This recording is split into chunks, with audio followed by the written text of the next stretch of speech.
Dear friends in Jesus Christ, peace be with you. Today's gospel passage for our reflection is taken from the Gospel of St. John, chapter 20, verses 19 to 31. In this passage, we notice the disciples locked away in fear. Their doors are shut.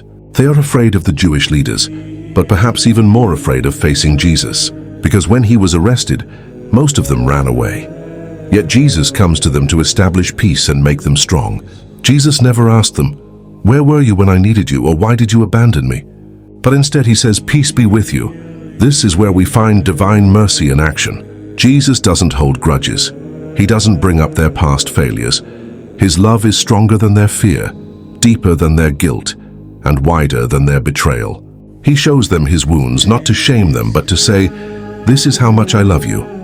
It's a reminder that no matter how far we've run, Jesus still comes searching for us, still invites us to begin again. During the American Civil War, there was a man named Abraham Lincoln, the president. Many people hated him, some even plotted his death. One of his fiercest critics was Edwin Stanton, who insulted Lincoln publicly and called him names. But do you know what Lincoln did? He chose Stanton to be his Secretary of War because he saw his ability, not just his insults. And when Lincoln was assassinated, it was Stanton who stood at his bedside weeping and said, "Now he belongs to the ages." Lincoln didn't just forgive Stanton, he lifted him up. He gave him a place of honor. He didn't return insult for insult. He returned mercy, and through that he won Stanton's heart. This is what mercy can do.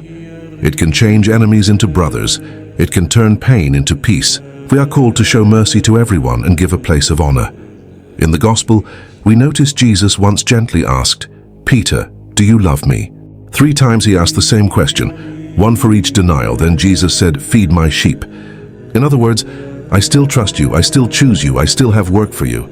That's divine mercy. It doesn't just forgive, it restores. It lifts us up higher than we were before. Jesus didn't just forgive Peter. He raised him up to be the leader of the church. Friends, we all have someone in our lives who may have let us down, wounded our trust, or even caused us pain. It could be a sibling, a friend, a fellow Christian, but divine mercy is not just a beautiful devotion. It's a way of life. It calls us not only to forgive, but to go the extra mile, to not just tolerate the one who hurt us, but to raise them up, to give them a seat of dignity like Jesus gave to Peter. So if someone has wronged us, don't just let it go. Let love lift them up. That's the miracle of mercy. And when we do that, we don't just follow Christ, we become like him. Amen.